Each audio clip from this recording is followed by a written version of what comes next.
Remember back in the day, Get there. Triple H fought somebody for, and the winner got Stephanie McMahon or something. Like, I don't know. Did Triple H win? I'd hope so. There are wrestling storylines that, I understand, like, the media around him is crazy and I don't know. But, Vince McMahon was nuts. Yo, someone posted today, or yesterday. He definitely was. They said, Vince McMahon was running wrestling today. That Jey Uso and Jimmy Uso, there would be a storyline between those two, the twins, about Naomi, who's actually the father of that child because she's actually pregnant, but they're twins. Who is it? That's so fucked. And I'm like, damn, that's true. He would do that. He would do things like that because he takes the real life of what you're going through. And twists it, writes it in that story. Sorry, you guys hate each other. We put it in the story in real. Yeah. Did you watch WWE Unreal yet? I watched the first episode. Oh, you gotta finish it. I know I'm gonna listen because I finally finished the Vince McMahon. I mean the Mr. McMahon doc. That's one. I loved that. Doc. That doc is incredible. I loved. No, it was actually incredible. They did it very well. Yeah, it was good. It was wow. Yeah. But I get why the unscripted thing makes it. I've been watching a lot of like not just documentaries but podcasts, conversations of like old wrestling stories. Like Stone Cold has his own podcast, and Kevin Nash has one, and Eric Bischoff has one, and like because we grew up with all this stuff, when they're telling stories of things that we saw and they're saying the real things that were happening behind, it's actually fucking mind blowing. Like, it's actually mind-blowing. Like, everything is mind-blowing. Real kayfabe. Like, it really, actually, all of that, including unscripted. Yeah. Unreal, by the way. Unreal, sorry. Makes me go, wrestling's actually way more real than they give themselves credit for. Like, it's actually way more real than the back in the days, realization of, it's fake. It's actually like just everything about it, like the business, the stories, the what's going on. Yeah, it's like way more. Like I'm finding out. I don't know if it was in that or sometimes wrestlers don't know who's gonna win until they're in the match. Yeah, I didn't know that. They'll change it on the fly, but they usually know who's gonna win. No, sometimes sometimes they say they don't know. Like it's actually and then the ref is the one who has to lead that. Let him know. So sometimes so that the wrestlers can feel the crowd and stuff. What's happening in real time? Like there's a story of Jim Ross on a podcast with a wrestling podcast too. Jim Ross said, "I purposely don't want to know the finish of none of the because he's really reacting. I'm really reacting. I'm not acting this. You know what I mean? Like stuff like that. You're like, whoa, what the? I mean, a lot of them. I remember the Montreal Screwjob. Remember Shawn Michaels? Yeah. When Bret Hart didn't want to put him over. Yeah. So they couldn't agree on it going into the match. Yeah. Right. So he thought that they were just going to run through the match. Right. And ring the bell. Exactly. But see how, like, the and psyche of that. Yeah, the psyche of that is just crazy. That's just crazy to think. Because you're just performing. Yo, I'm just performing. I don't know what's going to happen. The ref's going to give us a call for the And he said I already felt I was going to get screwed at some point. He just didn't know when, where, how, why. Like, that shit is crazy. That's crazy. Wow. Yeah. But, did you guys brave the elements this week?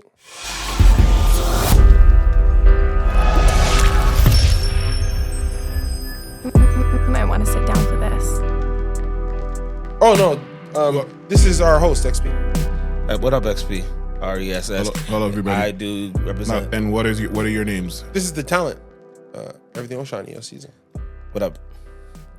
And you are risk management. My name is Travell. Risk management. That's a good. I like that. RM. That's good. You're about to talk about something if we brave the weather. Did you guys brave the elements? And I First of all, I knew. Do you know that I didn't know that the concert wasn't downtown until this week? Oh no, I didn't know you didn't know. And for ladies and gentlemen, we're talking about the Chris Brown back-to-back concerts at our makeshift. For everybody who knows, we have Rogers Center, which is downtown where the Blue Jays play, and we now have Rogers Stadium, which is a committed and dedicated concert venue backed by Live Nation. Am I right? Correct. To try and give Toronto another entertainment hub, and it's based in Vaughan, close to Downsview Park, also known as a temporary location. Temporary, which we business. learned. We learned that on this podcast, right? Did we break that here? Yep. So temporary, guys.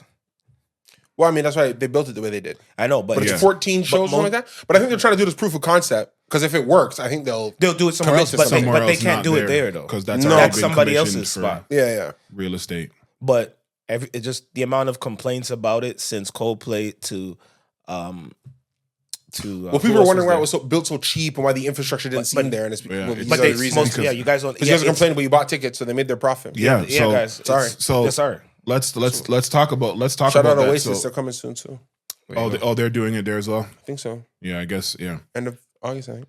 Yeah, you guys can't use next year. You guys can't use the dome right now. No. End of August. Oh, this. Oh, okay. That's right. Dome is busy right now.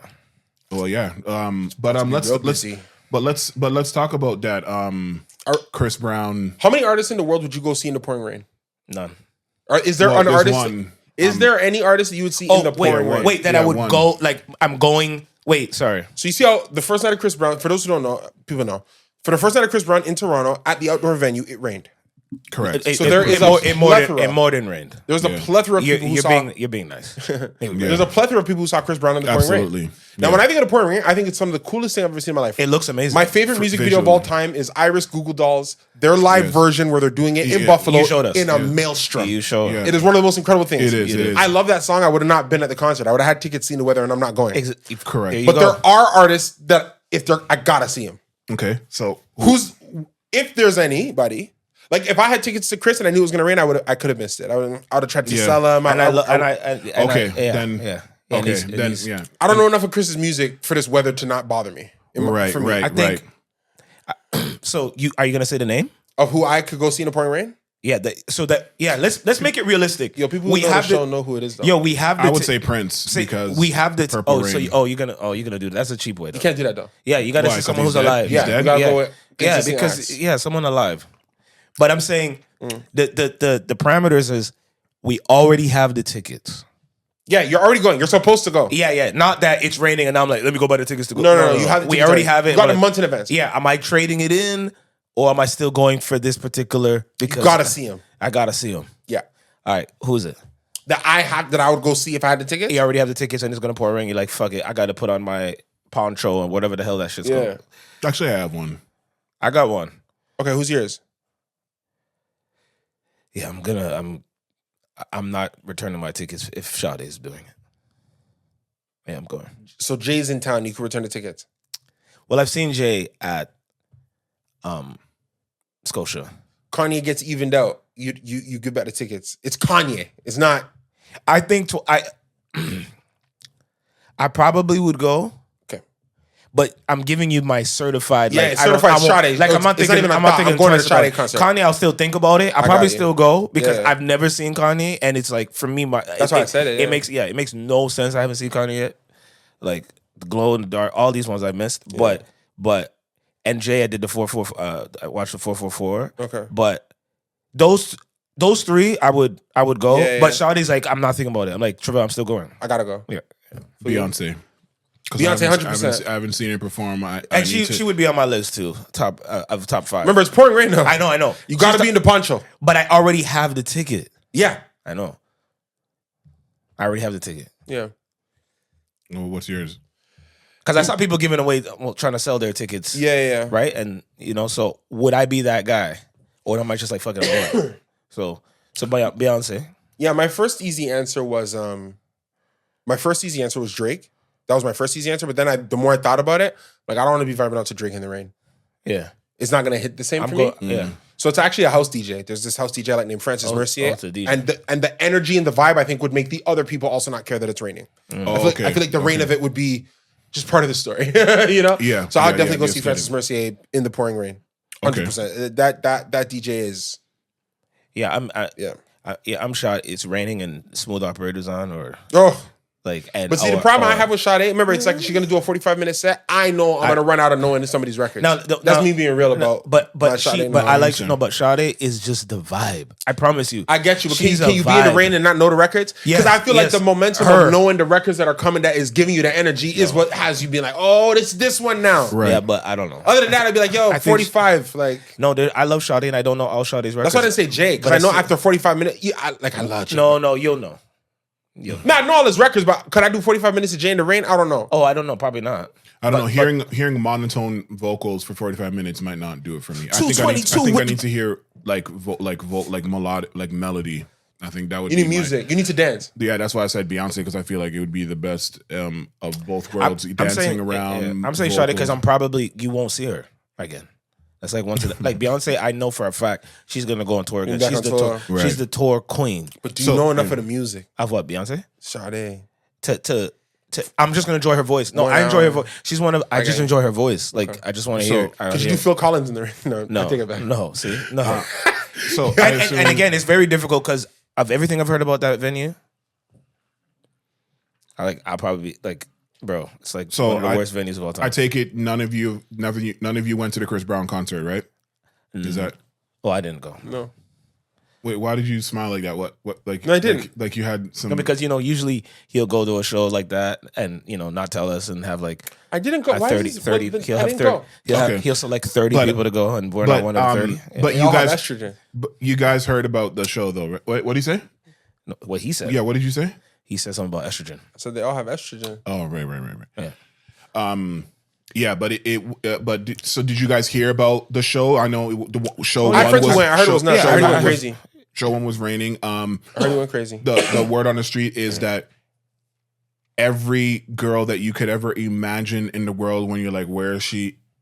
She was at one of those shows. One of those shows. Would this be the one that was the most unanimous of your? Where I saw a bunch of women and they were there. Yeah, especially if we're talking women, I guess. I saw some poor soul like Tate McKay instead, but that was about it. Yeah, but that's going to be a small. This is a top 3 number. This is the top 3 on my timeline in terms of things. Of like anybody on my Instagram that was at that show. Everybody was there. Like everybody was there. Everybody that I regularly interact with from even a tertiary level was at one of the 2 days. One of the 2, right? People that don't go to shows went to that show. Yeah, like they don't to go be to in shows. Gen Pop too. Because remember, there's no real VIP. There is no VVV because I saw VVV and it was Kiki not Palmer a VVV. was there. That's all I saw. Okay, and it wasn't given. Not at all. Yeah. I don't think they have the infrastructure to facilitate. They still give them. It still give them a V. It's a still VIP section. It's crazy. 50,000 though. Huh? 50,000 in a park. For 2 days. In the middle of nowhere. Coldplay. He said it. That is an amazing feat, and I think not only is it an amazing feat, but it's an amazing feat for Toronto. And also shout out the girls with pretty feet. What do you mean? Like just he's a foot guy, so he's just no. I know, but like it was there like no, pretty just feet. Pretty feet. Oh, just in general, like just generally shouting. Okay. Yeah, I mean, you said feet, and I just thought of pretty yes, feet. yes, I did. Yeah, I did. I did. That is such a feat. Yes, I did say that. But yeah, it was a very all-encompassing event. Chris Brown got to get a lot of performance shots off in the rain. I was listening to something earlier about how they were, first of all, they were obviously bringing talks about canceling it. They were bringing talks about, how he's usually on the harness flying around the stadium. There was talks about him not doing that for safety precautions. And he said, if all my fans are here and if everybody has paid their money to see me and we're not canceling the show, then I'm going to put myself. He said, is it safe? If it's still safe for me to go up there, I'll do yeah, it. Well, yeah. If they check because, it, yes. Because safety first, obviously. In fact, to me, even though we are artists that perform in venues, I still don't understand the concept of a place raining profusely and the equipment not like being affected at all. Especially when you're talking about wireless mics and stuff. I don't. Oh yeah, I guess there's some kind of magic. It was pouring on that mic that is in that, but you just get one use out of it though. They die by the end of the night. Oh yeah, that's no. I mean, but that goes without saying, and that's probably assumed. But I think you cover a lot of the core stuff, but there's a lot of these things that from a water. I mean, you know this. Yeah, but apparently wireless is safer in that context versus wired, which I didn't think would be you're not the case. To the source electrical current. That's why. Right, but I mean, it's just an XLR, so I don't know. I guess XLR there is some power in there. Some current, yeah. It's not there's some current, yeah. But yeah, like just. The overall him putting himself on the line. I hate when we talk about artists like this. But he did go on the line, but that's technically on the line, and literally the line on the line to because of his relationship with his fan base. And it's like I hate when people do, yo, for my fans, you smell it. No, you didn't, bro. He did. Well, I mean, but we don't know. 7 people that are well paid to tell you it was safe told you it was safe. You did your performances. You performed it 1,000 times. I'm not ungrateful because there's a lot of artists that would have canceled last minute. Shouts out Lil Wayne. I'm just more so saying, let's not say, oh, you saved lives. No, like, no, he didn't save lives, but you have to, but you know what? I will provide some pushback because when you talk when you talk about Chris Brown, exactly. When you talk about Chris Brown, when you talk about Chris Brown and you talk about his 20-year career or however long his career is, and then you think about the age of people aren't in the position to be rearranging their lives every second for like a show or reschedule. So the fact that why not? Because during the week, right? You can book time off. It's babysitters, and Well, I think sports is probably a different animal, different speed, and different things. Because you're in the city a lot of times. Yeah, I think it's a different ecosystem when it comes to sports. Maybe I don't know. I could be 1,000% wrong, but I just think being mindful of people like that. It's not like you're talking about 14 to 20-year-olds. You're talking about 14-year-olds to 50-year-olds or even older. So taking that into consideration and still doing it with the elements and doing it in a time where there is still a lot of pushback on Chris Brown even having this much motion in music right now. Like there are people that are, because the weather was bad for the 2 days. Day 2 was all right. Day 2 did. Well, right? But it was still gloomy and cold. It wasn't like. But then the day after, it was like the sun was out and like, oh look, the evil spirits of what Chris Brown was doing is gone. Is that online? Now the sun is shining. Now the energy has been restored. So there is those things being against that, and people still showed out for him. The thing I think.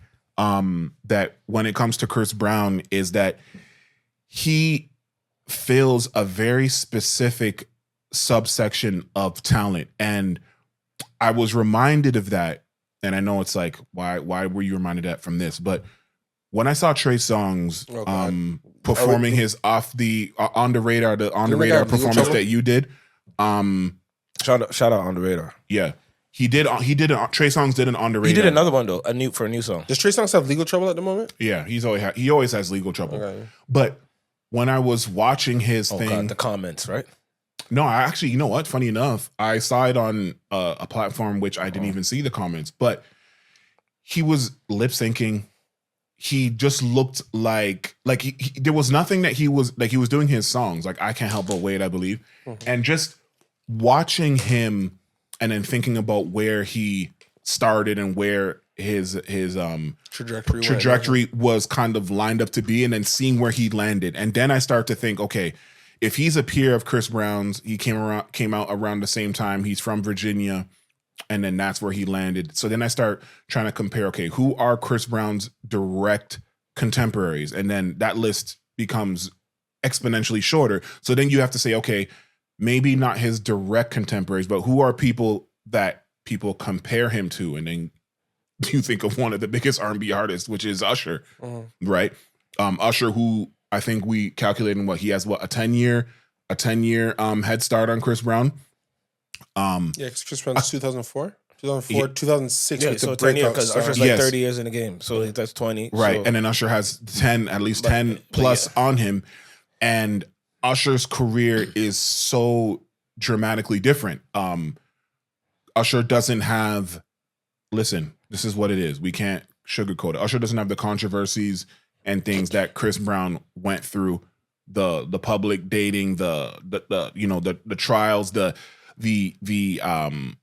being exercised from the industry at large, right? So Usher is kind of Usher had the greatest songwriters, Usher, he was put in a great position and he kind of maintained. And then Chris Brown was kind of, he was propped up for a while, and then he was operating on the outside of the industry. I think that's the best way to describe it, because he was still in the industry and he was still able to put out music and stuff like that. But it was, he was running parallel seeing what the real support is from the machine, from the industry machine, and then what he was doing on, parallel to that. So for him to be doing that and the rest of the industry doing this, up, down, highs, lows, and for him to still maintain in a certain way, I think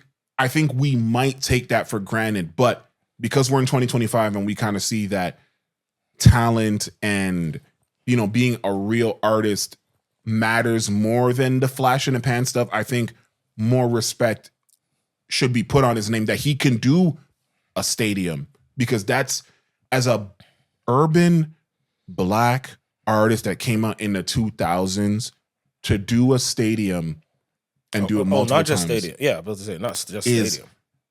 It's really not something to just be like, oh yeah, that just happened, because that doesn't happen very often as a singular artist. You understand what I'm saying? Like there is some weight to it, and he was battling the elements, industry wise. And I think no matter how you feel about him as a person and what he's done, if he's made himself right with his wrongs and things like that, but to see that and to see that he's lasted and still, moving the way he moves and providing the entertainment for his fan base, I think that is an important thing to note, because that doesn't really, other genres I think get to do that and get to that space, but in Black music, modernly speaking, that doesn't happen that often. And I think no matter which way you land on, what don't you think happens often in Black music? What part of what you just said don't you think happens often? I think the more newer you get with artists, I think people start having this, what have you done for me lately? I disagree. In disagreeing what regard? I only agree with that in urban music. I don't agree with that with Black music. Well, I'm putting them together for the purposes of this conversation. Yeah, but I think Black people deify their musicians more than any other culture, I'd argue. Going back to records, celebrating records, living in the greatest moment of those artists. Yes, how many people go into that Chris Brown concert because of what he just dropped, as opposed to their feeling about what he dropped in the 2000s? And if I'm being honest, that's an amazing question. What? That's an amazing question. How many people do you think were at the Chris Brown? Maybe I'll say it this way. No, I say it the exact same way. 2 days, 100,000 people. So it's a good sample, 100,000. Okay. How many people do you think felt like, man, I gotta go, I gotta see Chris because of music he made from 2004 to 2014, versus how many people do you think were there for music he made from 2014 to 2024? You can go first. You're a musician, so I think you should chime in first. I think more from 2004. That's a nice round. However, I think there's a very large amount from 14 to. Give me a number. Put your name on it. Put a name on that bullet. Give me a number. I say maybe 60% on the other side and 40 on this side. On the new side. 70-30. I'm close to him. 75-25, 70-30. There's a lot of people that I argue that he's able to do 100,000 because he's been consistent and he's had a good 10 years. But I would argue that 70% of that paying audience, 75% of that paying, 75,000 people were there because they have a moment with Chris Brown that's from 2004 to 2014. But not because they had not because of no guidance. Chris Brown, they're there because of Run It and Give Me That but I think and No Air. I think the 14 to 20. I think the 14 to 25 is the difference between I'm going to continue to do arenas and I do stadiums. Yeah, I agree. Yeah. Like I said, he did the 100 because of 25,000 people. But he would have done 75,000 over 2 nights regardless, in my opinion. Say that again? He would have done 75,000, right? Because we're saying 75. So let's say 75,000. So he would do 2 stadium dates in Toronto if he didn't make none of the music from 2014 to 2025. Like I said, it might not have been a full sellout of 50,000 each night, but he would have done 75,000. He's not doing that. I don't agree. Okay. And I'll tell you why. I don't agree. Because in Black music... What have you done for me? Exactly. And we'll have to agree to disagree. I'm surprised Lil Wayne was coming here. Because Chris Brown... What? The Usher do stadium? He did the arena here, didn't he? He did. And I mean, it's incredible. But I'm just saying. Don't make me poo-poo the man's account. It's incredible. I'm probably more giving credit for saying that, like, a big reason why this guy's able to go do stadiums is because that first 10-year run was so incredible. And it sits in people's soul a different type of way. You were talking about how black people are willing to almost transition out of their musicians. I'm not saying that doesn't happen, but I think that black culture holds on to music that hit them at the time that it hit them more than any other culture. Let me ask you a question. Can Mario do any semblance of what Chris Brown did? No, but Mario fill out the Scotiabank Arena? No. Can Mario fill out the Coca-Cola 10,000 Arena? Bro, it's one record though. Yeah, he could. What's one record? Bro, like Mario, like... No, he has multiple records. No, but I'm saying in terms of the records that people are going for, okay. When people go to a Mario concert, what are they waiting to hear? Come on, we know. Tell me. You should let me. Okay, what's the second record? Why? I'm going to say Braid My Hair. What are you going to say?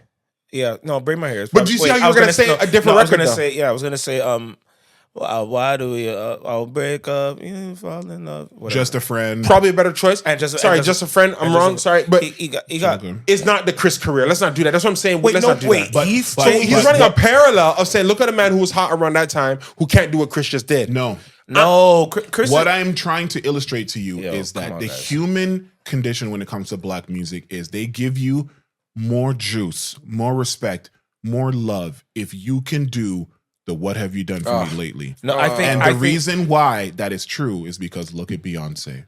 But this was I was about to say. Beyonce and Chris actually go out of their way to feed their fans. We need to stop comparing all these artists like they go out and feed their fans. They do not.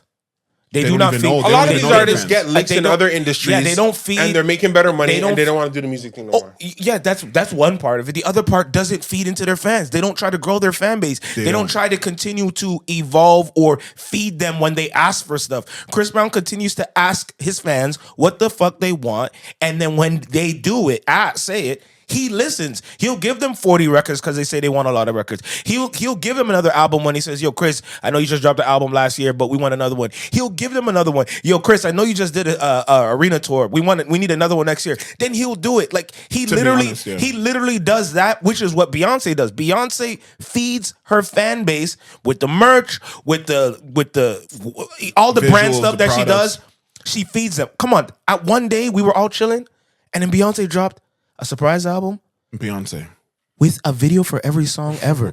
Do you know how many people in life have said, "I wish my artist that I like dropped a video for every song record on the album"? And she's like, you know what? No one's done that. And to be honest, I'm going to do that. And she did that. Do you know how many new fans she got that day? Just for that. Forget the Destiny's Child shit. That said, she fucking cares. Chris Brown has been going through so much shit, whether it's on purpose. I mean, not purpose, like whether it's self-inflicted or whether it was rumors that industry, whatever. But one thing we can't deny, the man continues to work through all of it. And to his detriment, I would even say sometimes. To his detriment, whatever you want to call it. However you want to look at it. But I'm saying he works through it and keeps outputting. And his diehard fans, man, they respect that shit so much that they'll fucking watch a show in the pouring rain in literally the worst venue in the country. Literally. I'm watching baddies and unbaddies melt in this fucking saying, "Yo, this I was telling you, remember I said I've never seen a group of people literally say, "Yo, performance 1,000 out of 10, dancers 1,000 out of 10, music 1,000 out of 10, venue 0 out of 10." I've never seen that. I've never seen people when something is not good, when a venue's not good or sound's not good or food's not good, people get up and leave. I see it all the time. And that becomes movies, the narrative. Or if a movie's horrible, people get up and leave. This nigga, he was like fucking Marvel. Like no matter how bad this is, we all can still watch it. Yeah. Like no, because we like Robert Downey Jr. or we like whoever these actors that are performing. Yeah. We're like, we don't care how horrible this setting is. We're gonna finish watching this movie, and they finished watching this movie. And that's why I'm saying it's different. And what I was trying to say before is that because he's able. Because and he's good. Well, that goes without saying. That but some people that goes over a lot of people's heads though. Of course, I think that's like he's good. No, he's incredible in terms of a talent. He's incredible performer. He's incredible dancer. Not like okay dancer or pretty good. He's an incredible dancer. Yeah. He puts incredible dancers around him. Like, correct. Like there's which is what Beyonce does, right? Incredible dancers around her, incredible visuals, incredible vocals, incredible stage presence. So it's like all of the seeing that shit. Remember, we talked about this Chris Brown thing a while ago. We did. We're like, if he didn't have all that stuff, and then he's still doing this. Biggest artist of the past 2 decades. I really and I believe that. And exactly. So you have to consider did this not like amplify that conversation for us? Like, wait, because I think we already cited on. I know, but now it's like, whoa. I'm like, wow. This is operating at a handicap. This is operating with not supposed to be the biggest artist in the world. He's supposed to be, yeah. Fuck, and he's still doing this. Yeah, he's supposed to be. I don't know. You know how many people fail? You know how many people when shit goes wrong for them? Yeah, they allow it to eat away at their career, eat away at their artists. A lot. But I also know, think it's interesting. I think that's a credit to the people around him, his team. No, bro. Okay, and I'll tell you why. He doesn't have a team. He has him making decisions and some close people that he might bounce. But those are the so the reason why I'm going to give him credit for his team and the people around him is because Chris Brown got on it in 2004. That's when he first got signed. He was RCA Jive or whatever. It's a 15-year-old kid at that time. I'm not saying he's not a man. I'm not saying, but bro, you're a 15-year-old kid. Within 4 years, he's going to have the largest scandal of his career. Right? Because when does the Rihanna thing happen? Isn't that 2008?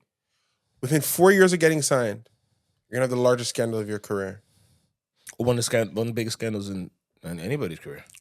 You're 18, you're 19 years old. Yeah. There's people around you that are pouring into you, that are holding space for you, that let you now run the next 16 years. That's where I'm saying I'm giving credit. Because that 19-year-old young man needed some people around him to probably be geared up for the next 16. He needed people, and those people because it's not like it happened when he was older. This happened to a young man. Yeah, exactly. But people forget about that. But then,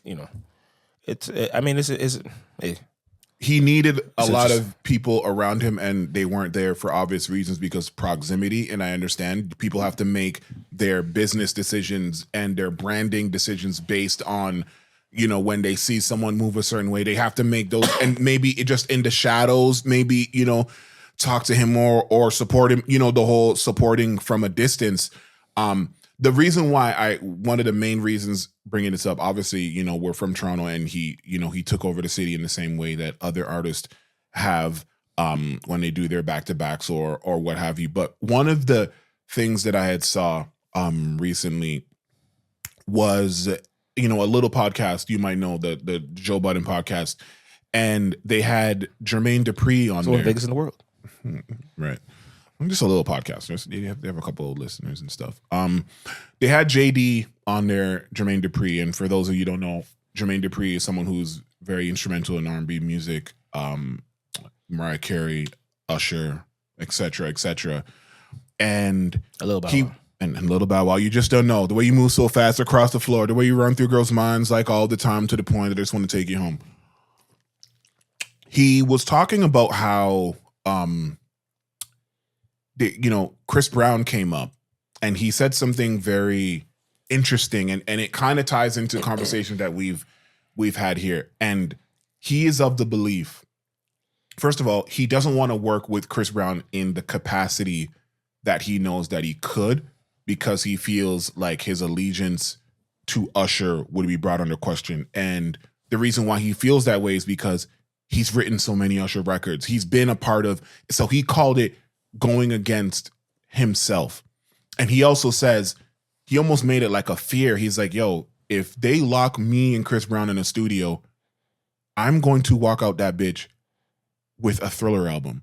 Like, I believe Chris Brown's talent and my talent is so high that once we get in there, we're going to do something that Chris Brown has not been able to do in his career thus far in this way, because obviously he's not discounting everything Chris Brown has done, obviously, but he's saying, knowing who he is as a writer and a producer and knowing who Chris Brown is as a talent, combining the two of those, they would do something that would be talked about in Chris Brown's catalog forever. Mm-hmm. What do you guys think about that? Do you knowing JD and knowing his talent, while you marinate on that, I was looking at some of the discourse and some people were saying that You know, Chris Brown doesn't need JD. You know, JD he's washed up. He's somebody who, when was his last hit? Like, I hate when these songwriters these people try to come and act like, you know, that Chris Brown needs them to become lit, and when it's not the case. So the answer to your question here, and I understand it, because obviously people don't look at music production that much to understand the contributions that a guy like JD's making to a lot of musicians that you're listening to today. Because obviously the guy's busy, he's doing something. I had a different respect and appreciation for this actually after watching that Pharrell movie, the Piece by Piece movie. Yep. Oh, yeah. When it Still gotta watch it. when it ran through music that he had done. Yeah, very quickly. Yeah. He talks about like a segment of time where, because he was just so hot, artists were coming and they were just coming to see him. Correct. So he'd be in one room cutting this, another room cutting that, and everything just had the Pharrell sound, like correct, with the drums, the Neptune sound. Yeah. So, and then it made me recontextualize. Wow, Pharrell is really a sound chapter in my brain. Correct. It's a specific sound. Yeah. Even last time when we were talking about I Know, and I immediately, I love that record. I love it was Pharrell, and I knew it was Pharrell, and it's like it's just incredible. The chorus, the drums, everything. Yeah. When you think about, it's all going to be about charisma a little bit, and if they can get the right thing out of each other. Yeah. But I wouldn't doubt Jermaine Dupri because I hold him in that esteem. Correct. I've said all that to say this. I don't doubt Jermaine Dupri because I understand the ridiculous talent it is to produce an artist at a high level across different genres at different phases, and we still want to hear what you're saying. If you don't believe me, check Scott Storch. Well, you know what? It's perfect that you said that, and maybe this is a tie-in. Billboard, you know, they've been releasing a bunch of stuff lately, but one of the recent things that they released is the top producers of the 21st century in the context of the Billboard Hot 100. Okay. And this is the list. I'm going to go through it quickly. Yeah. I'll say the name of the person, and then you'll know. Yep. So 25, Brian Michael Cox, who is JD's right-hand man, who Chris Brown would be ingratiated with in that context. We don't need to go through what he's done. 24, will.i.am, somebody who we talked about last episode. Yeah, but he's tripping when he said that shit still. Yeah. 23, come on, Boy Wonder. We know everything that he's done. Nice, boy. 22, Corey Roney, which I don't know. Let me see what he's done. Wow. He's done Ain't It Funny? Jennifer Lopez, All I Have with LL Cool J, Independent Woman with Beyonce. Okay, he's certified. 21, Greg Kurstin. We say, who's that? He's run with Kelly Clarkson, Pink, and Adele. He's done Kelly Clarkson, Stronger. He did Hello, Easy on Me, Cheap Thrills with Sia. Number 20, Jeff Basker, who was a Kanye, who used to work with Kanye all the time. He did Beyonce Party, Ye Runaway, Drake Find Your Love, We Are Young with Janelle Monáe and Fun and them niggas. Locked Out of Heaven. 19, they put The Weeknd on here. Because he is a producer of his records. Starboard Harlot, we don't need to go through that. 18, Weeknd. OZ, who is one of Drake's right-hand recent men's in when we talk about 2016 and on. You know, Sicko Mode, Highest in the Room, Tootsie Slide, Loving on Me. Number 17, the Smithingtons. You might be like, who the hell is Smithingtons? That is Bruno Mars and his writing partners. Okay. So we know everything they've done. Nothing on You. The CeeLo Green, FU, Adele, All I Ask, Uptown Funk, whatever. 16, you brought up Scott Storch. We know everything that he's done. But Beyonce, Baby Boy, Mario, Let Me Love You, 50 Cent, Candy Shop, Chris Brown, Run It. Amazing. Everything, all those things, right? But isn't it crazy to think that, like, when's the last time you heard a Scott record? Exactly. You know, it's been they're probably out. Like, I'm not saying he's not working, but imagine having that. I can't imagine what it's like in his own head of like, yo, I used to be the guy, but they used to eat out of my hand. We can't take away from him. No, never. Exactly. You knew it was Scott. Number 15, Mariah Carey. She's the writer and producer of a lot of her records with JD. Touch My Body. The Thank God I Found You. We Belong Together. Can we stop? Can we pause here for a second? Yeah. Okay. That's 15. Yeah. Mariah Carey is a producer and a writer on a lot of her records with who? With Jermaine Dupri, but also together. But also. I'm not saying that. I'm not taking nothing away from nobody. I'm just getting ready for the point we're about to make. Jermaine was in the room doing a lot of that stuff. In case people don't know who Jermaine Dupri is. In case people forget. In case people thought he was just a dude standing with a little bow out from when you were a kid. Yeah. So this is just dude is a heavy hitter, man. Exactly. Number 14, Ye. We don't need to even. Don't even got to talk about that. Number 13, Taylor Swift. We don't really need to got to talk about that either. I give her credit. Number 12. Here's the funny one. Danja. Timbaland's Right Hand Man, who did Promiscuous Girl, My Love, Sexy Back, Say It Right, Give It to Me, Britney Spears, Give Me More. Give It to Me, Give It to Me, right? No, Never mind, Give It to Me, Give It to Me. Boom. Number 11, Louis Bell. Let me say, who's that? The guy that did The Young and the Restless. What? No. I'm joking. Because someone's named Bell and that did well, production company. He produced on Post Malone's Rockstar. He did Psycho. He did the Into the Spider-Verse, the Circles record. He did Morgan Wallen and Halsey's Without Me, and he's worked at Bieber, whatever. Halsey? Yeah, he's a bit high though. I like it. I know, he's a bit high considering who we've read already. Know, but we're biased, and this is Billboard, so they're looking from a metric. The numbers, okay, because he has some hit. Number 10, Danger's partner, Timbaland. We don't need to go through what he's done. Top 10. Number 9, Jermaine Dupri. Ooh, top 10. Okay, so you talk about what songs has he done? My Boo, Confessions, You Got It Bad, Alicia Keys. We Belong Together with Mariah Carey. Don't Forget About Us. Grills, Made for Me. Recently, Money Long. Ari Lennox, Pressure. Oh, he did the Money Long. Number 8, Selena Gomez's boyfriend Benny Blanco, who's done Benny Blanco many records with Kesha, Maroon 5, Moves Like Jagger, blah blah blah. Senorita Camila Cabello, SZA, blah blah blah. Number 7, Jack Antonoff, which is Taylor Swift's right hand man, who's also worked with her. She's done Anti-Hero, Fortnite version, a whole bunch of squad, and he also worked all over that Kendrick Lamar recent album. Number 6, Beyonce, and this is why you have to put respect on Beyonce's name. You know everything that she's done. She wrote for a long time before she was working with other writers. It was only her. Crazy in Love, Independent Women, Baby Boy, Break My Soul. All that was her. Someone named Shellback at number 5, who we used to work closely with Max Martin.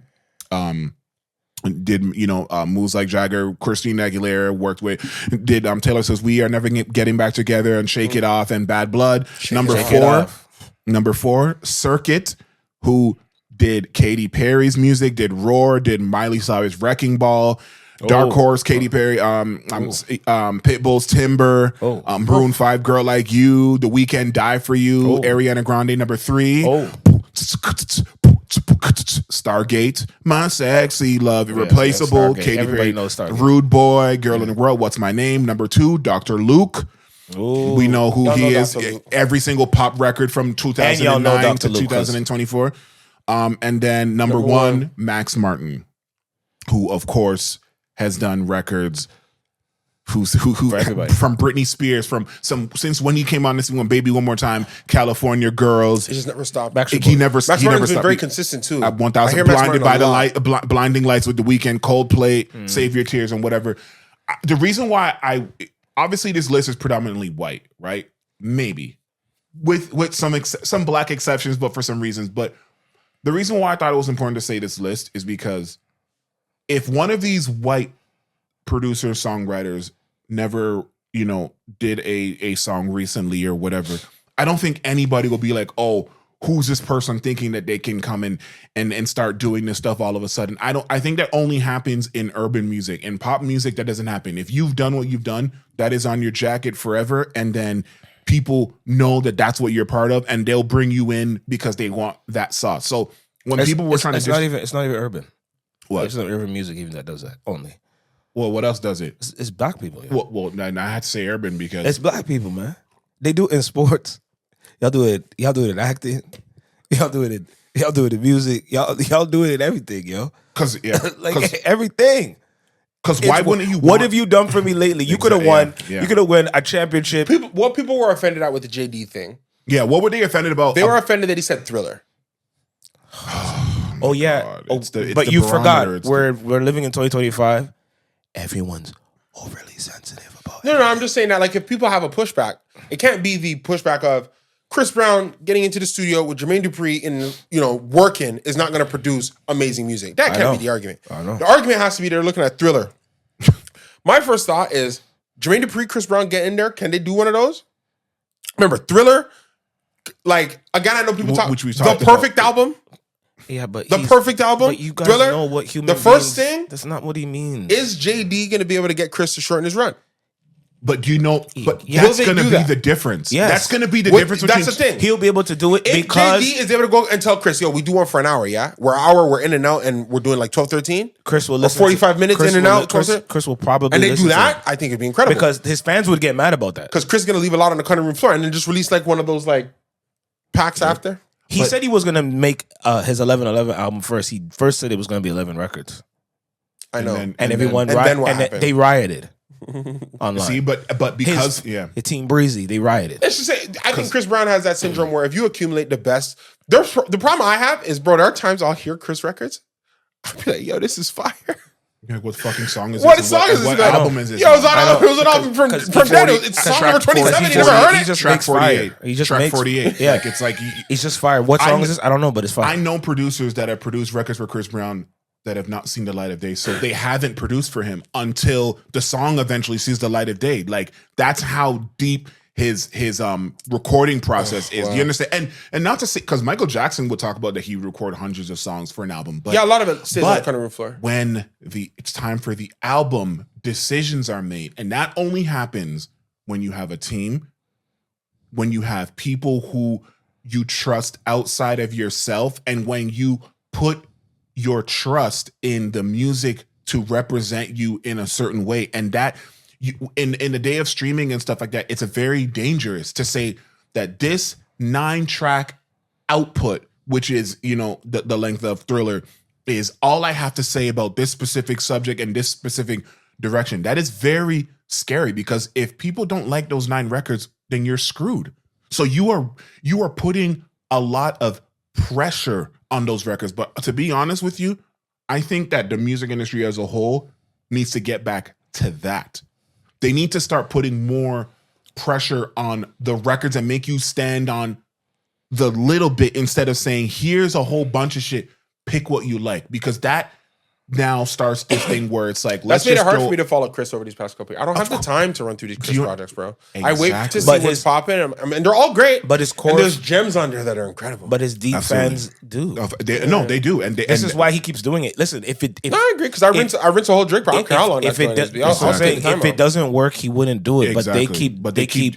So it works, and they it keep helps pulling him back. Yeah, like that's I don't know what to tell y'all. Y'all that want artists to change when it's working for them. No, but all I know is I'd like. But I feel the same way about movies. I mean, I love Christopher Nolan. But the movie's too long. I'm hearing rumors that the Odyssey's going to be, 5 hours. Bro, I'm hearing it's going to be a bit long. Yeah, I'm gonna watch it.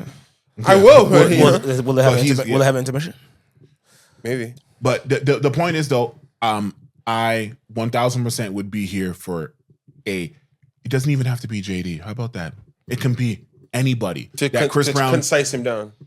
I want to see a concise, concerted effort to quote unquote go for it. Yeah. Like that Holy Blindfold record of his that he just released. Powerful. Amazing record. That record that they're doing all the dance challenges to, Up You Rada, which samples Usher, which is JD. It's called It Depends with Bryson Tiller. Like Bryson Tiller. He can do it, but it's just I feel like he has to want to, and it's not a fucking knock that we're saying we want him to lock in with one person to create a great body. Oh, people are saying that?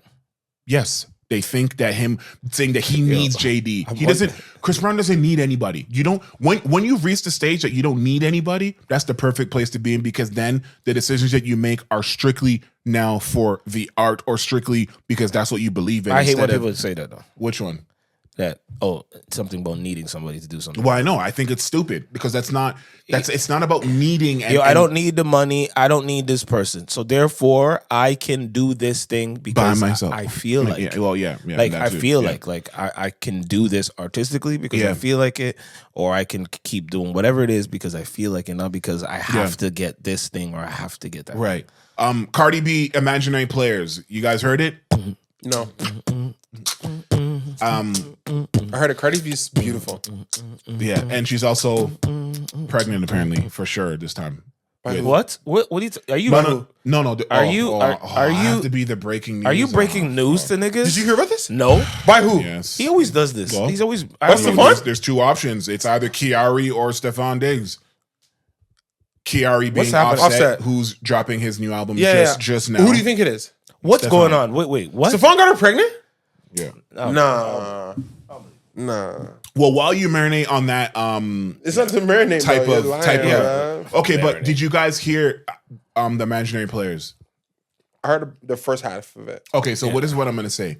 I really respect and love when artists dig back at records that mean something. Do you?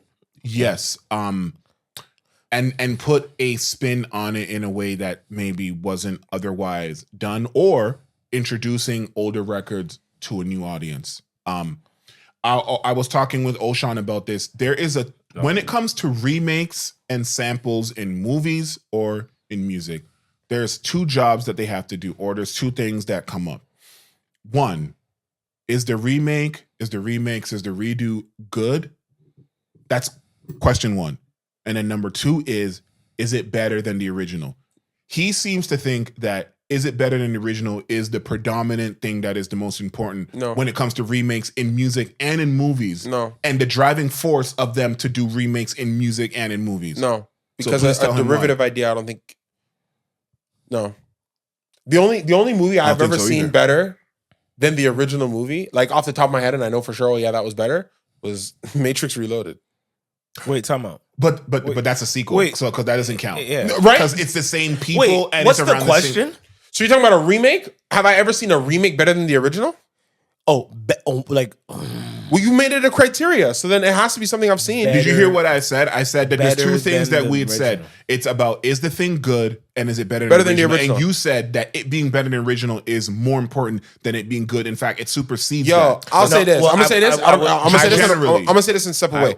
You had a Forever Young beat when we were in high school that I thought was better than Jay-Z's beat. It was better. Bro, I think about that sometimes like alone by myself. Yeah, I think about that alone by myself. I handled that thing way better than these niggas. Okay. Do you still have it? No, but I know how I did, and I could probably do it again. Oh my goodness! So I'll say that, and I remember thinking this is better than Yes, and I'm glad you remember that. That's oh my goodness, that was a kick. That was a slap. Yeah. Sorry, go ahead. I just have to put that out there because it's the only time I think I've ever heard that happen. Every other time, like the original is way better than what I'm looking at right now. This is what I judge of remakes. Across music, film, TV, everything. Remakes for me is it better than the original? It's not. Or is it on par with the original, just different? Because it can I get good then. No. To me, being on par with the original equals good. Not to me. What does that mean? I just mean it's not horrible. So for me, so you think the original was horrible? No. So the original's good, and I made something that's on par with the original. How am I also not good? No. Listen what I'm saying. What are you saying? No. That's what you said. No, I have 3 levels. Okay. Why are you adding so? You're adding a level now. No, I'm adding 3 levels. We started at 2. No, 3 levels. I got 3 levels. Are you just doing this? No, I'm giving you. I got 3 levels. Is this for content? No, 3 levels. Are you ready? Go ahead. 3 level score. Better. I'm talking better than the original. Yes. On par with the original. Okay.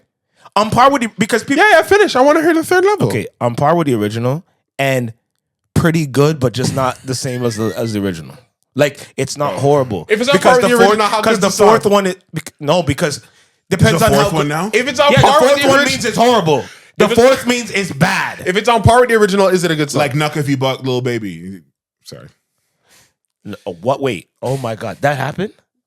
We had a whole segment. We talked about it. I don't remember how that goes.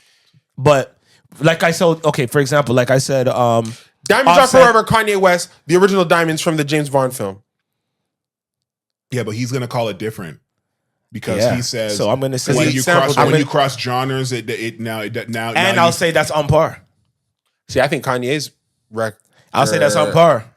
I'll say that Kanye's might be better. I'm just saying they're both great. I'm saying they're both great in their respected lanes. They're both great in their respected. Tony Braxton, he wasn't man enough for me. Burna Boy, last. Exactly. That's what I'm saying. That would be on par. They're on par, just different. That's what I'm saying. Because I told you that I brought another one that you didn't bring that up yesterday, but I said Offset's and Don Toliver's Worth It, and Busta Rhymes. To me, if you really want to pardon me, they're both incredible. One is not better than the other to me. Okay, that's fair. But they're both on par, but separate. You know what I'm saying? Yeah. People are time capsules people. Sometimes music sits in my head a bit different. No, I know, but I want to remove that part because I'm just going off of. Can you? Right. You can if you How force do you yourself get to. back? How do you can get force past, yourself you know what to. you can never get past? The feeling of where you were when you heard certain things. I'll put it to you this way. It's about, The theme for Casino Royale, when they were trying to do the rock thing, only because of where we were in life at the time. I don't know if you remember like a lot of where we were in life at the time. I remember a little bit of it, yeah. I love that song. I love that song. Okay. Because I remember, because of the emotion. I love that song. Mm-hmm. I don't even know if it's good. And that's the thing. And that's why when we start rating music, you have to try to remove your bias. And that's what I'm saying. I think I'm the best at doing that. Because it's like don't laugh. I think I'm the best at that. You want to work with everybody. You don't call anything trash. No, that's cap. He does that. He's the one that doesn't say things are trash. He says, look at him pointing at me. He goes, everything is, this is great. The camera's not even oriented to see it, but he's pointing at me. This is great. Like I see this everywhere. Like people love it. I'll be like, so you call music trash? Yeah, of course. You give the trash title when the trash title needs to be done. Yeah. So anyway, so with that being said, so the Cardi B thing, what did you guys think? I think that Cardi B's been trying to drop an album now for like 8 years. That's not true. Well, she's been trying to drop an album for 8 years, or she just didn't drop an album. I feel like Cardi B has been, because of how great that first album was, she won a Grammy off that first album, didn't she? Sure. Yeah. And sold a lot of records, yeah. So we've been waiting for the sophomore for 8 years. Am I wrong on the timeline? Okay, no. Now you changed the words. You said that we've been waiting. When Cardi did that record with Bruno Mars, that wasn't them trying to do an album rollout. That wasn't them trying to get ready to drop. I don't know, but that was Bruno Mars' record, wasn't it?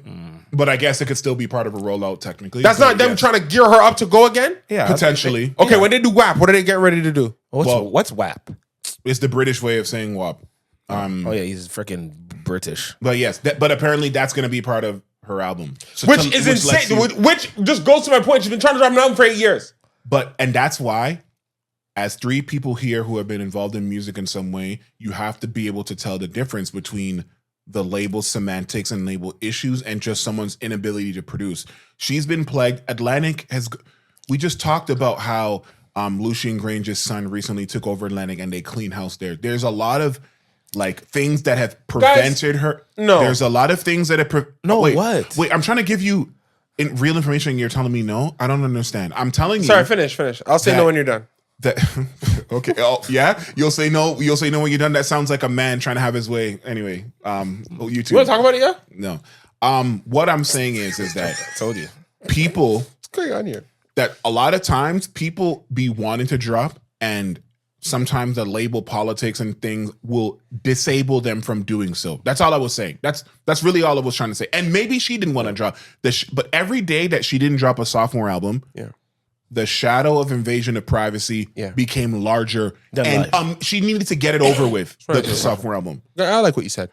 No, you don't. If you're the old leadership of Atlantic who just got cleaned out, and a woman who literally revitalized your company for that year, are you going to put up roadblocks to her dropping music? Yeah. But wait, cost yourself a job and a career in the music industry? No, hold on. What in the holy hell are you talking about? When did they come? Hold on. No. Everybody stop. I know the reason, and I have the reason why. And I found this out. Okay. Because what happened was, when they were going through restructuring, there was actually a directive for all the label heads at Atlantic Warner to not spend money. So wait, Travell. Someone who deals with money on a daily basis is not gonna listen to what I'm saying because I'm telling you this is what I heard. If I have an investment, right? No, it's going to 100% give me EBIT. It's going to give me cash flow immediately. Music is not an 100% business.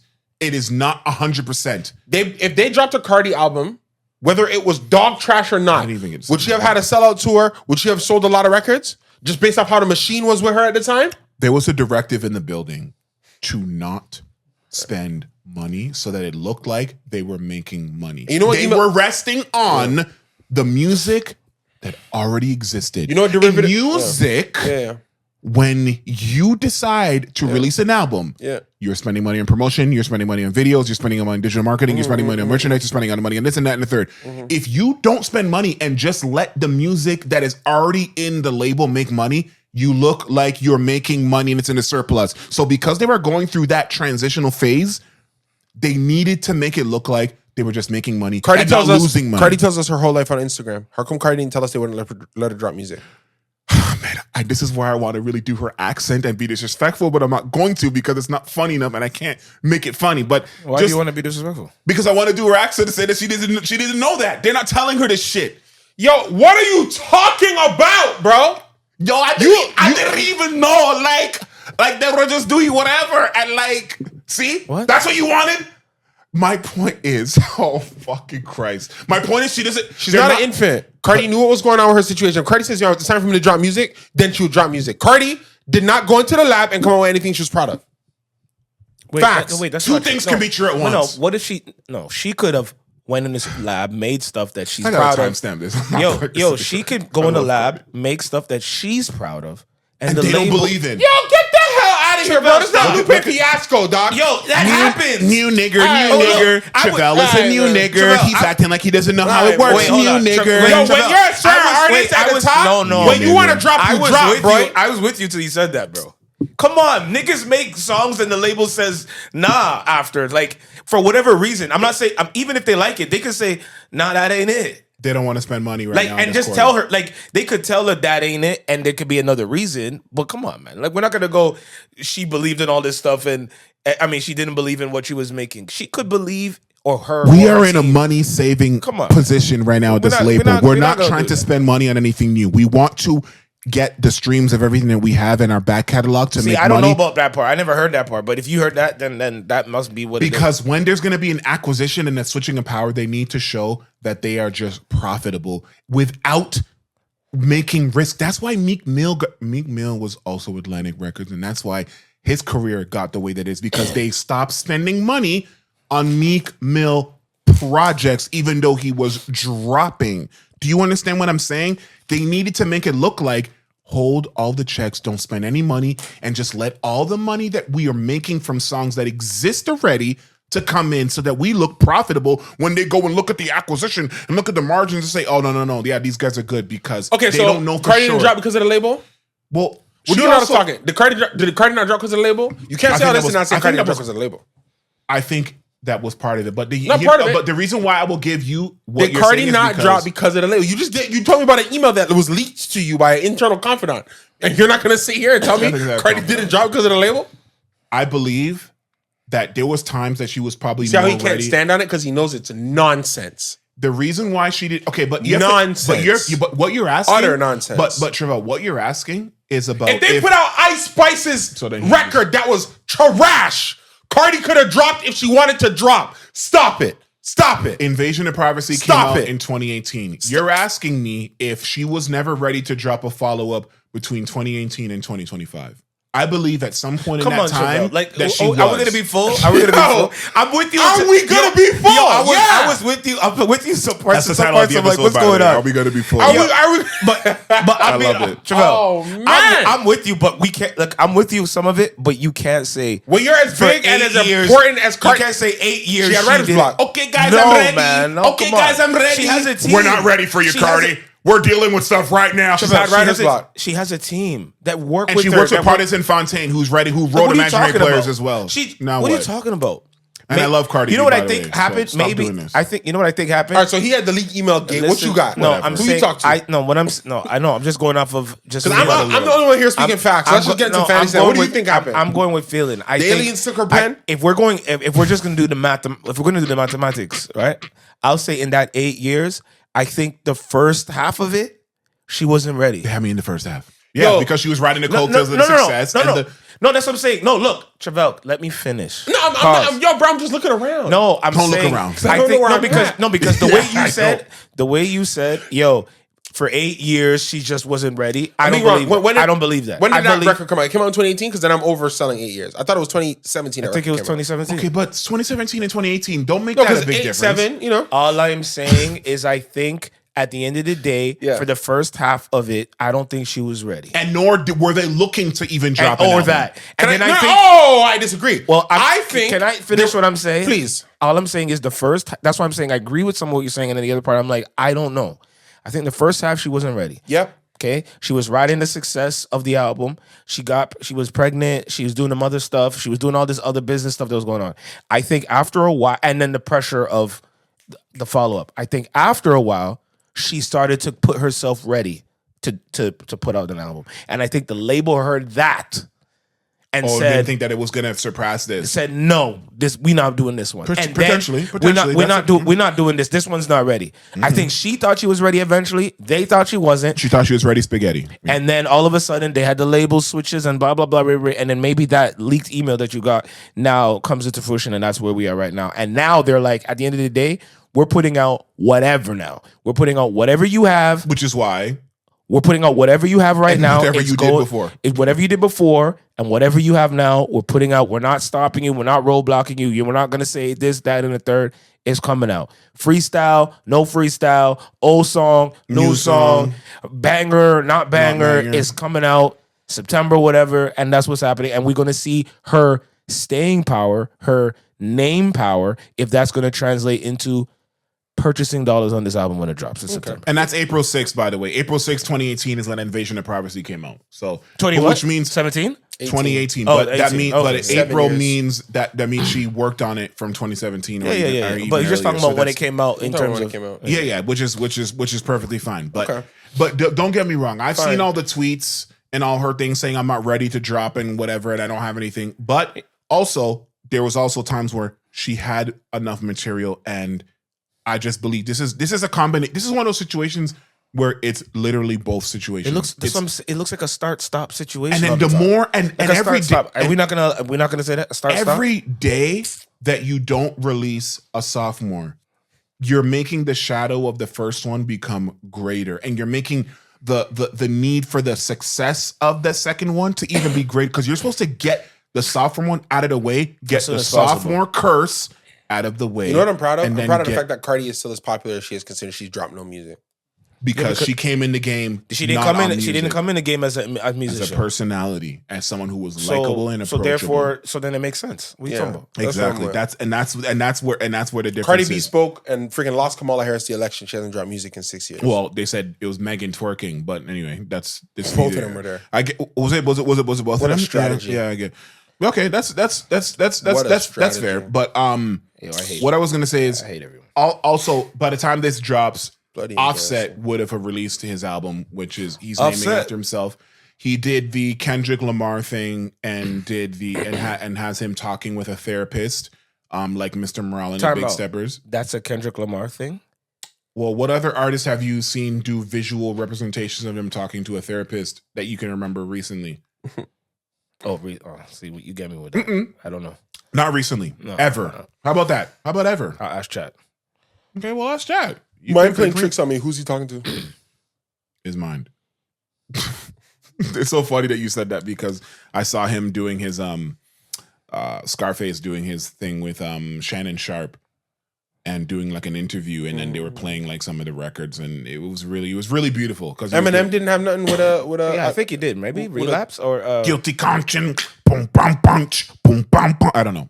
But Rehab would have been the one where he did it with a Recovery. But you're trying to think Recovery. Sorry, but you're trying to think of somewhere it was overt. I'm pretty sure Recovery wasn't overt. He was talking with like a therapist, like a Jessica Rabbit with big kahuna, big breasts. No. And big booty. What? You okay? When's the last time, bro? When's the last time you heard it like this? That's Clips. Shout out, let God sort him out. Yo, if you're the woman who's rocking with XP, you got to give him more, bro. The man is, no, brother, stop. I don't understand what's going on. What I was gonna say is that Dave's album was all about a therapy session. It's Dave's album. You know Dave. You should have known that. 2019. Yeah, 2019. We're all in this together, right? 2019 structure. Psychodrama. Yeah. We're all in this together, right? That was all for. We're all in this together. Wow. We're all in this. Tyler Creator 2009 was frames the project as a series of therapy sessions, with a fictional therapist, Dr. TC. So 2009. TC Spades. So shout out TC Spades. Lecrae has one. Of course, let God sort him out. The original. In 2020 he had one. So there's a few artists that did it before. There's a few people that be having therapists, you know, as part of the rollout of their album. As part of like the image of just like an because empty he room. He said Offset who took Kendrick's style. Offset who took a Kendrick style and was like, hey, look, therapist. What's in this guy's cup, bro? What's happening? But it's your house. But the point is that Kiari, because I think that's Offset's real name, and he's talking with a therapist. You've been on the Gubbies. Yeah, but I mean, because that's what his album is called. So, and what he's saying is, as you guys know, everything that Cardi B is releasing, if it's not about her competition or her peers or her whatever, her little bros or her big bros, it's going to be about him. And is that a problem? It needs to be about pregnancy, bro. In I gotta Google this.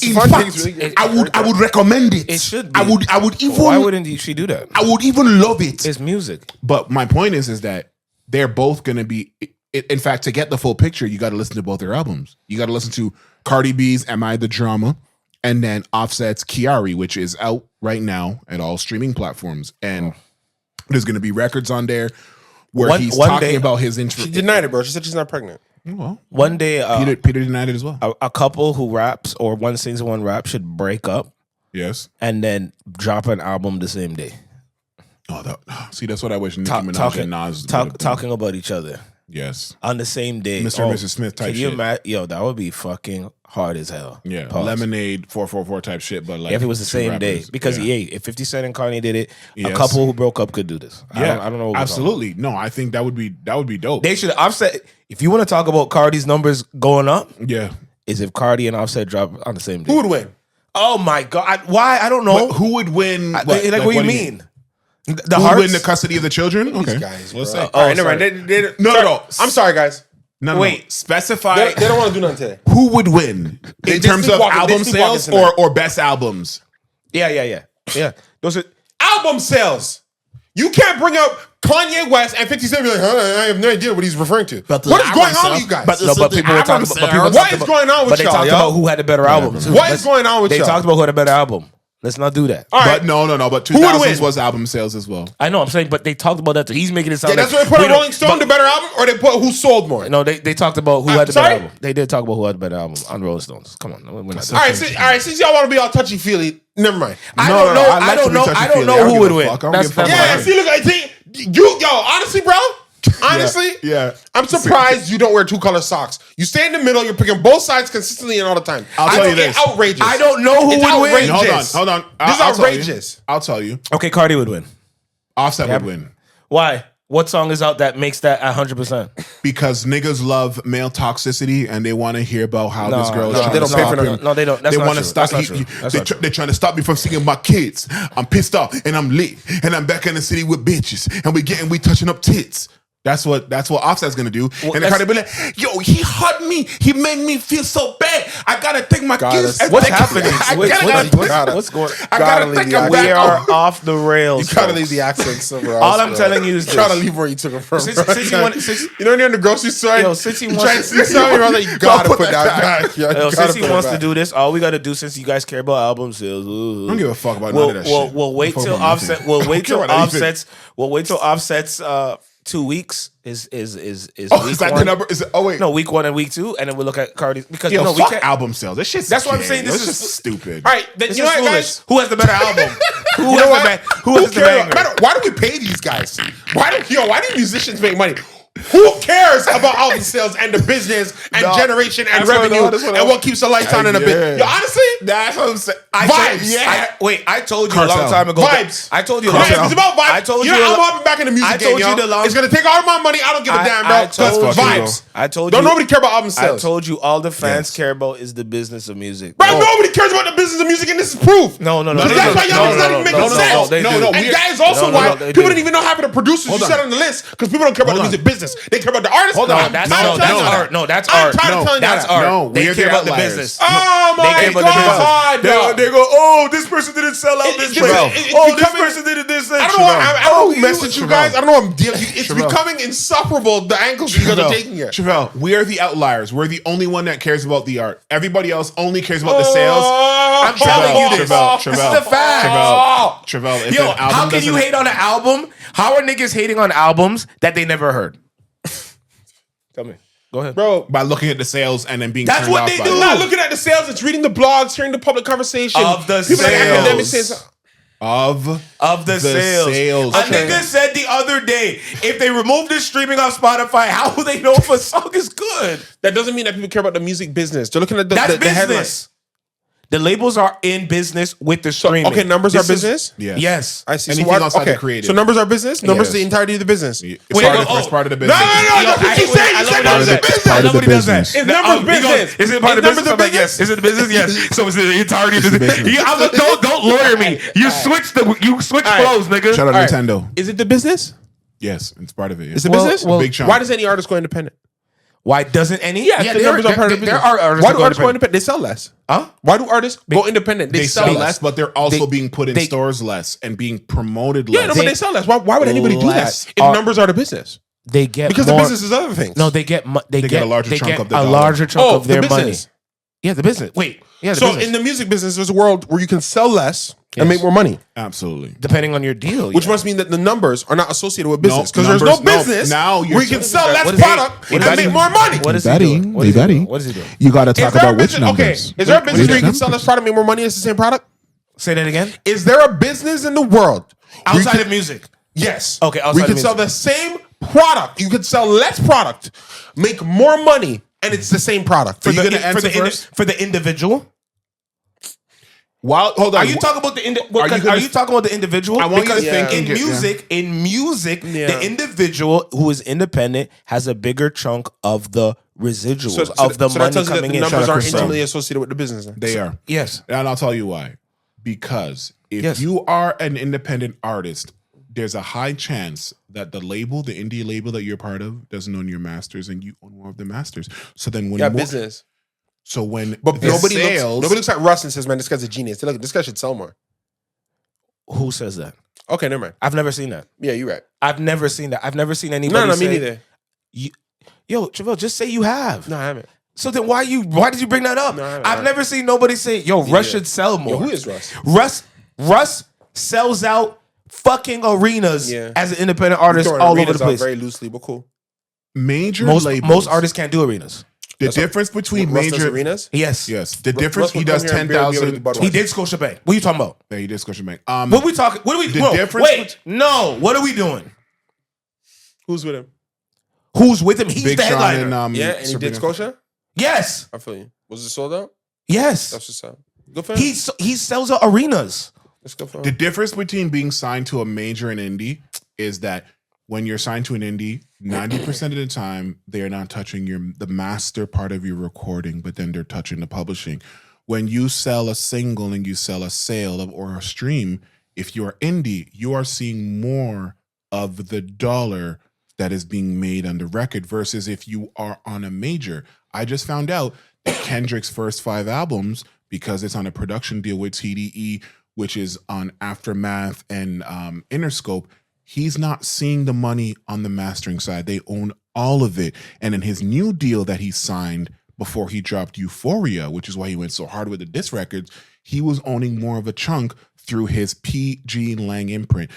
After Drake started that Frozen Moments thing that happened, I think after Views, maybe just before CLB, he was owning more of the mastering portion of it. See, the thing is with these major labels, they say if you're on a major, we're taking a lot of your mastering. We can argue about the publishing splits, but we're taking majority of the mastering. 360 most people. Can I ask you a question? Do you think the average music fan knows the difference between masters and publishing? They don't. No, but they act like. But they have been because they don't care about the music. As of late, they have been. They've been having that discourse. They are digging into this shit, bro. And I wish it was wrong. I wish they weren't. I know. I really do too. Because it's not so important. The average music fan cares about the difference between masters and publishing. That's not what I said.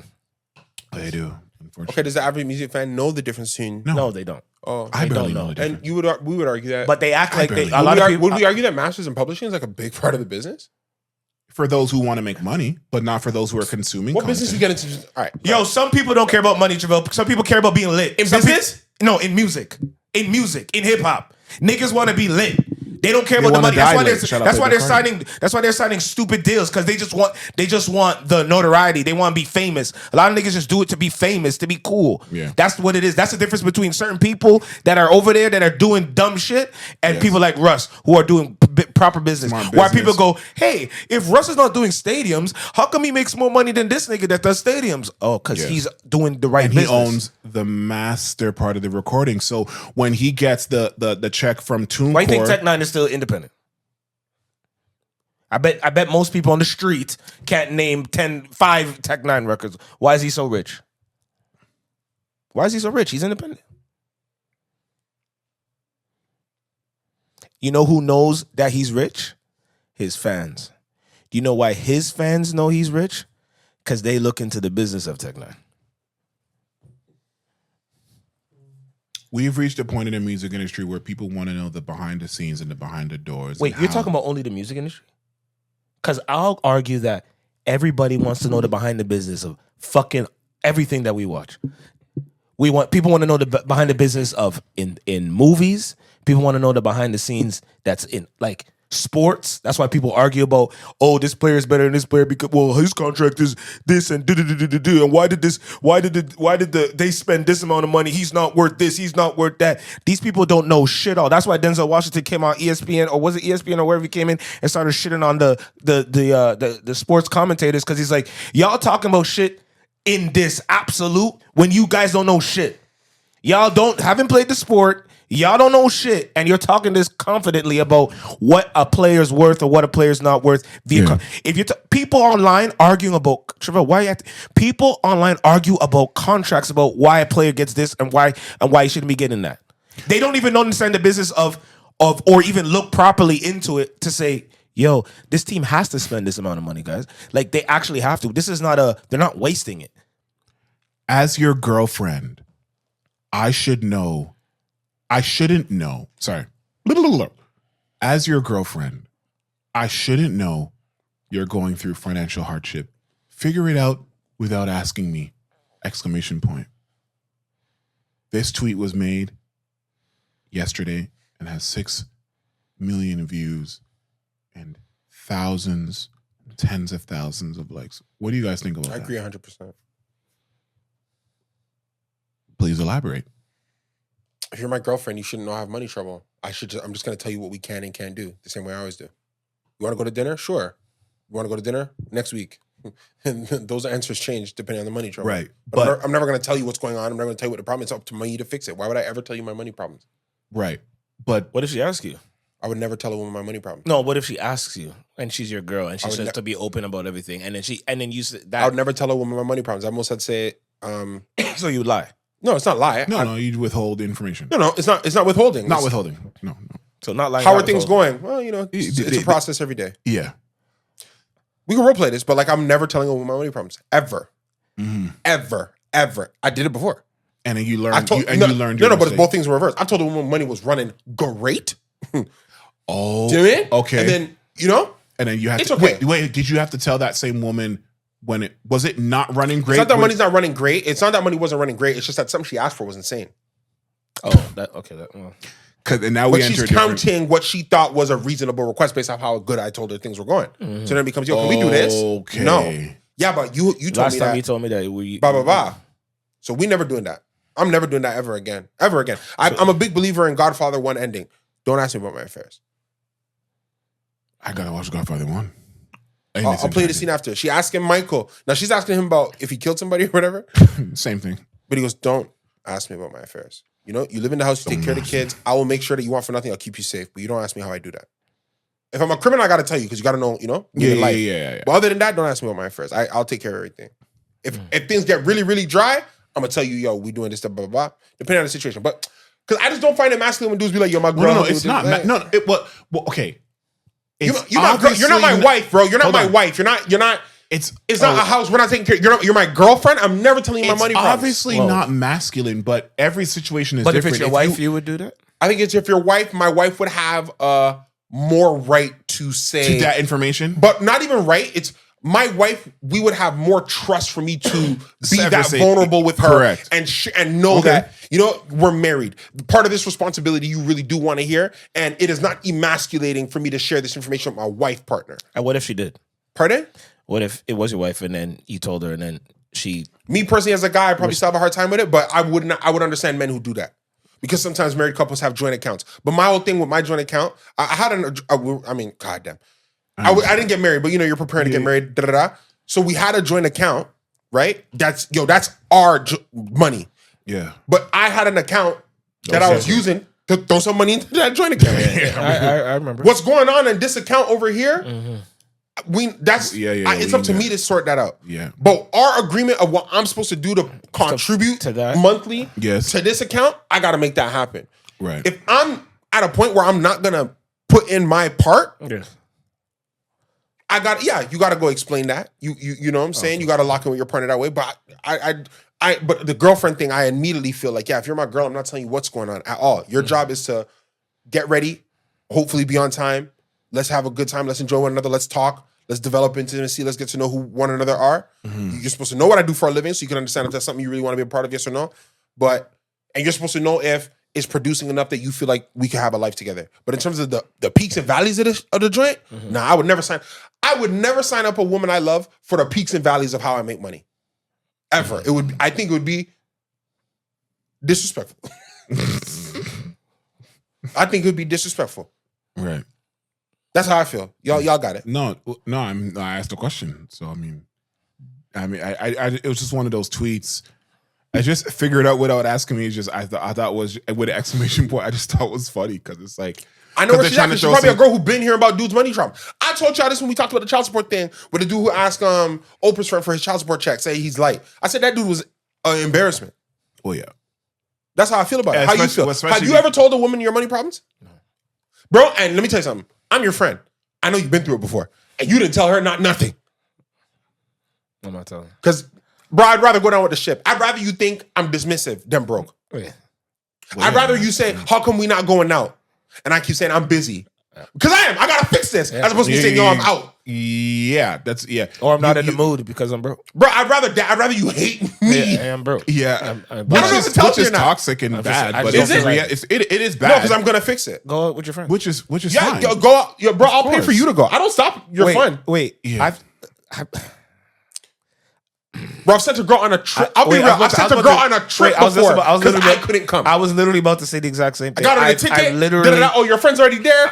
And also, when I don't come, I'll pay for your trip. Yo, go. But why can't we just go to trip? No, I'll pay for you to go. You got it, man. I'm not going. You got to FaceTime me. What? No, I can't. You go.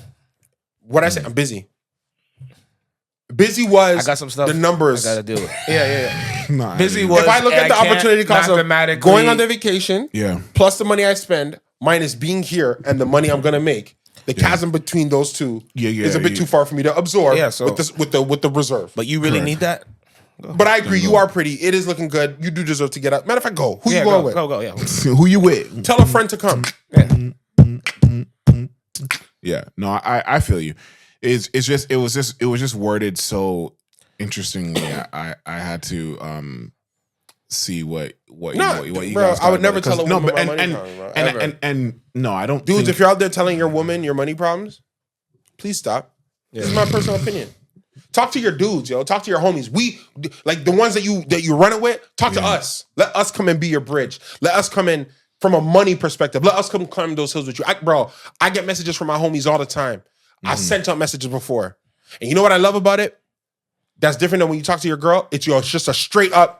I got you. This is what it is. When can I? Or it's a straight up, I got you. Or it's a when can I get it back? Because I'm doing this, and this with it. Can you get it back to me in this time? Yeah. And boom. When you talk to your woman about it, bro, it's what happened? What the hell did he do? You know, I don't want to explain how my business partner didn't do this and I need the bridge. So you go to your homies for that. I would never bring that to my woman. I think that's crazy. Yeah. What if your woman was Martha Stewart?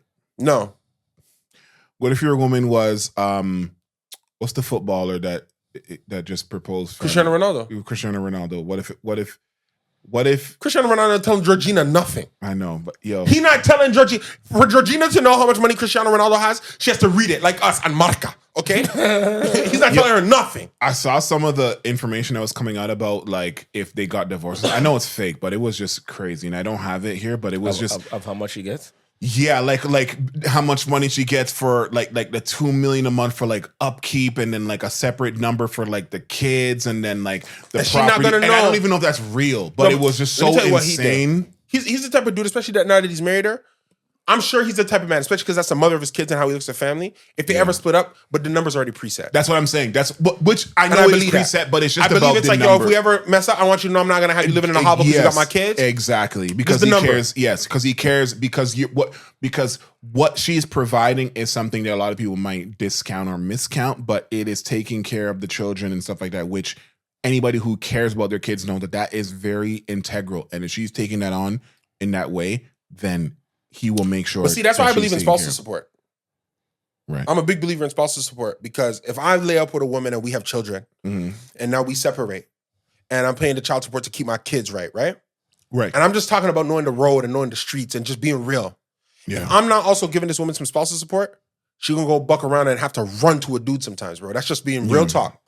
You give her that spousal support, you give her that, it gives her the opportunity to be a bit more selective about the men that she's gonna bring around herself, right? The energy that she's gonna be in when she's around then your children. Sure.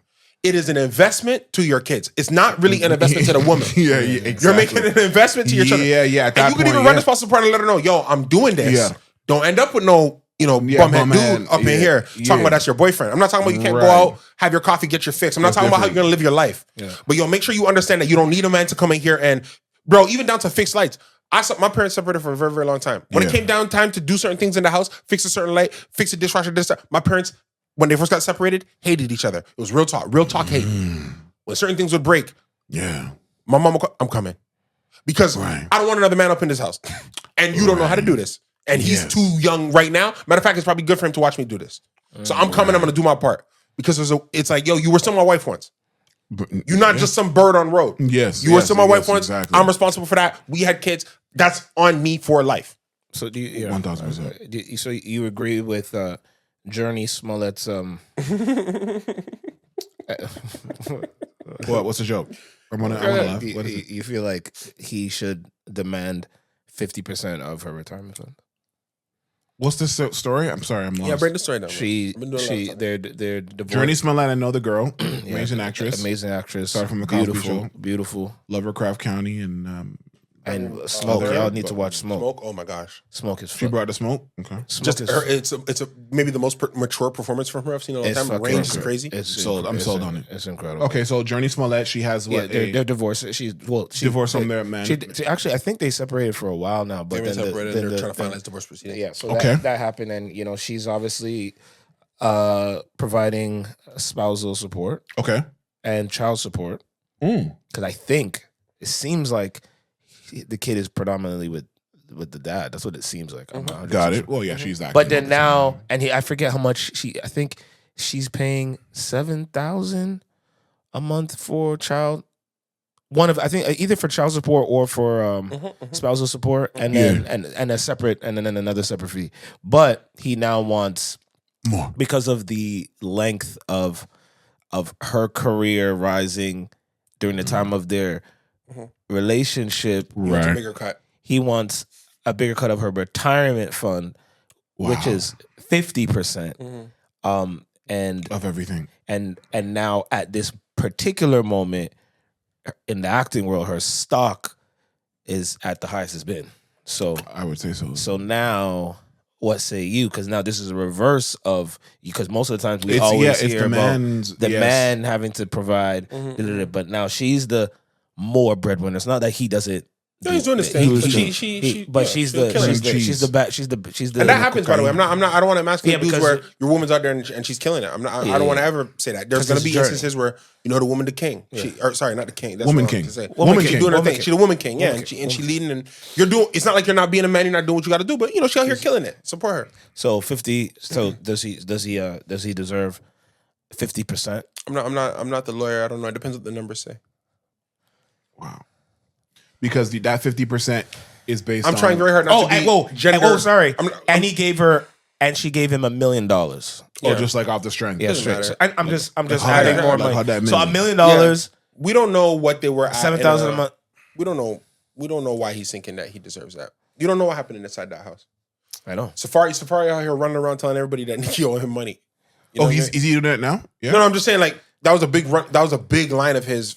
For a long time, Nicki owed me money. It was us in there. It was us. You know what I'm saying? Like, she did the work, but there was a way I was supporting her. Yeah. She owed me some of that bread.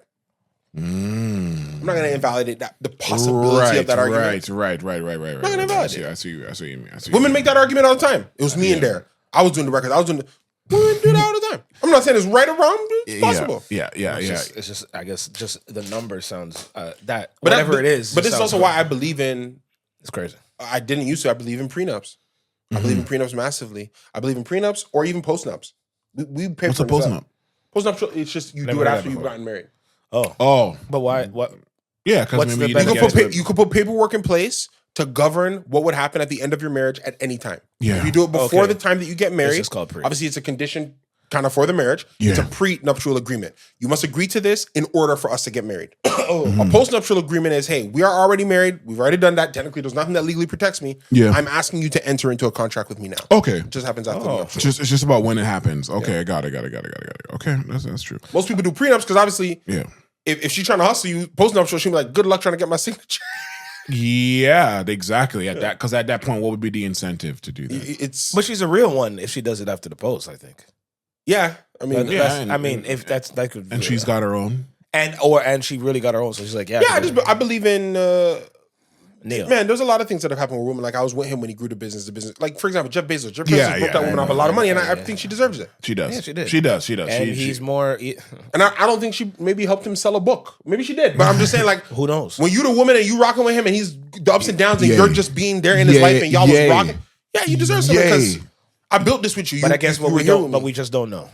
That's the thing. Yeah, unless they let us in on that part of it. And I just don't want to be. I don't want to be gender unfair and say because he's a man he can't get anything. Yeah, exactly. Oh, you should get. It's just 50 is wild. Yeah, until I know what's going on. 50 is wild because I don't know if you would have got 50 if we were together. That's one thing that people gotta admit to. Yeah, when I'm with a partner, I spend like you be spending 50 gifts and stuff. You say 50. What is that? 50% of whatever you do. Oh, Jeff Bezos' original. No, 50%. No, Jurnee. Jurnee's. I mean, that's what he's. Okay, just make sure that's what you're saying. 50% a lot of money. Got it. Because if you think about the number of what you spend on your partner, right? Yeah. Even if it's more than 50% of your income, in terms of money that has gone, but like so much of it is shared experiences. Yeah. We went on this trip. Yeah. We went to dinner. Yeah, we did. So like, just flat out cash in your hand, I don't think I'd give anybody 50% of the cash I had. That's reserved for retirement. That's Do crazy. you know what I mean? Yeah. It just sounds wild. That's like saying I have properties that have money, and in the divorce settlement, the partner comes and say, "Yeah, you got to sell that because I need 50 of it." Yeah, I need 50 of it. Yeah. Like right now, I'm gonna have to compensate, man. Blood clot. Ladies and gentlemen, thank you for joining That us. was a fun one. I think a whole lot of timeless stuff is in there. Hopefully you love it and enjoy these clips. Even if it's not timeless. Please feel free to like, comment, and subscribe. Yeah, we didn't do that. Repost on Instagram when you see it. Yeah, we didn't do that. We're here, man. We're going to keep trying to push. We're going to keep trying to go. We're not stopping, by the way. Never stop. We're not stopping. We're going to keep going. Never Stop, Never Stopping, which is a parody of a Justin Bieber movie. Is it? Justin Bieber movie? Yeah. Never Stop, Never Stopping. It was the guy who used to be on Saturday Night Live. What's his name, though? He was on Brooklyn Nine-Nine. Not the one that doesn't smoke weed anymore. He had the Lonely Island. Oh, yes. I know Sandberg. Andy Sandberg. Andy Sandberg.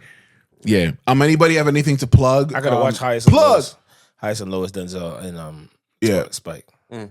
Yeah, I gotta see that horror movie too. The one that Jordan Peele lost the bid on. Oh, you talking Weapon? Yes, Jordan Peele lost the bid on Weapon. Yeah, you didn't know that was the whole big deal, and he fired his team, his assistant or whatever because they lost the bid, and he gave them a whole million. So he wanted to direct it. I guess. I guess he wanted the rights to it. He loved the script, and I suppose apparently it's crazy. Yeah, that's what they say. Well, the synopsis about the girl being left in school or whatever, you know what I mean? That girl is incredible. So he fired his whole team because he lost out on or at least the guy who was supposed to make the deal happen. Yeah, who he gave the bread to and said, "Yo, like make this happen." Yeah. What did the guy do with the bread?